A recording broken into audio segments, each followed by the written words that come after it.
Hello, folks. What's this Codex Alimentarius all about then? That's what someone said to me the other day.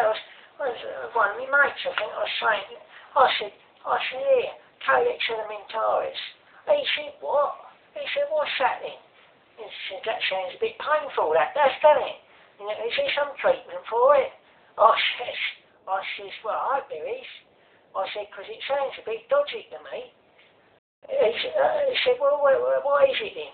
I said, well, it's one of these things from the United Nations, apparently. That's what, something like that, anyway. That's interesting, isn't it? I thought it should be right in the United Nations. I said, well, I don't know, really. I said, somewhere said something, read something somewhere. It said that it was the bloke that was like the manager of the IG Auschwitz, where they weren't all that nice to them poor people, what was used as slave labour. I said apparently a bloke, Fritz Meer, something like that. I think that's who it was. Apparently he was on the Codex Alimentarius Commission. I says, oh, that sounds a bit fishy, doesn't it? I said, well, it does, doesn't it? Because I said, this bloke was sort of kind of on that, and it was linked to companies that own that. I think, who was it now? I think there was, I can't remember what they were. I think BASF was one of them. And he said, well, ain't BASF didn't they want to do them genetically modified trials of tatters in the UK next year? I said, yeah, I think that's right. He said, well, it's still sounding a bit fishy, isn't it? I said, well, it's sounding something a bit dodgy, isn't it? He said, well, what is it about anyway? He said, you can't be up to any good if people like that have been involved in it. I said, no, I don't think it is.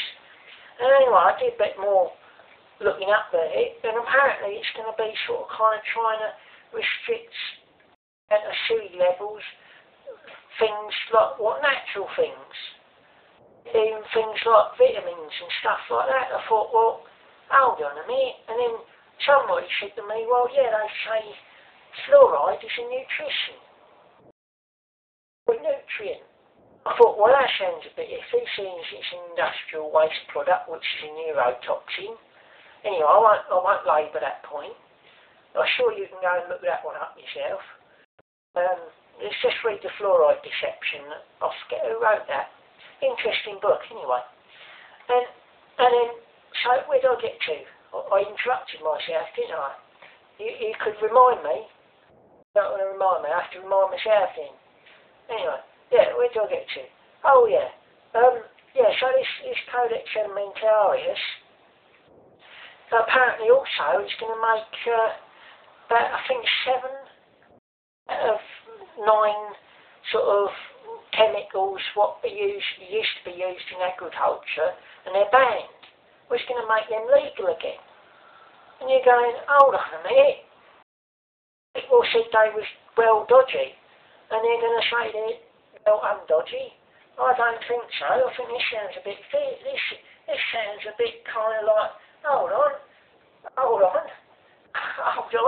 what's going on here?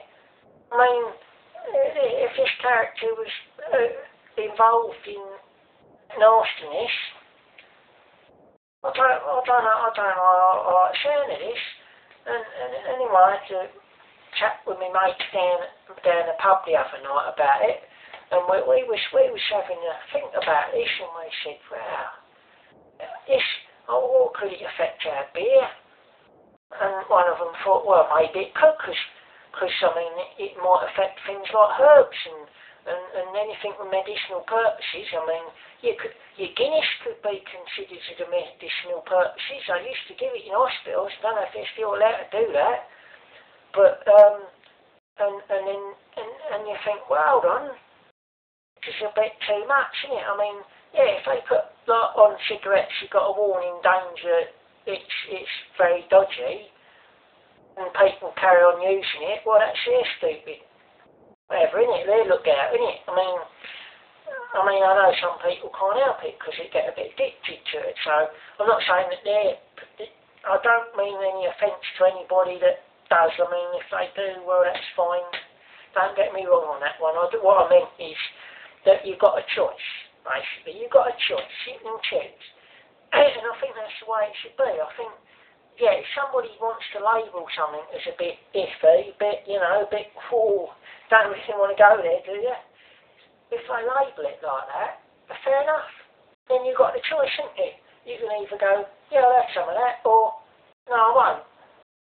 If they say you can't, or if you want more than 200 milligrams of vitamin C, you've got to go to your doctor and ask for a prescription, and then you've got to go and it's got to be prescribed to you, and it's going to cost you loads and loads of money. And you're thinking, hold on a minute, am I starting to get onto something here? I mean, are we? See if you can think about this, see what you think. Anyway, cheers for now.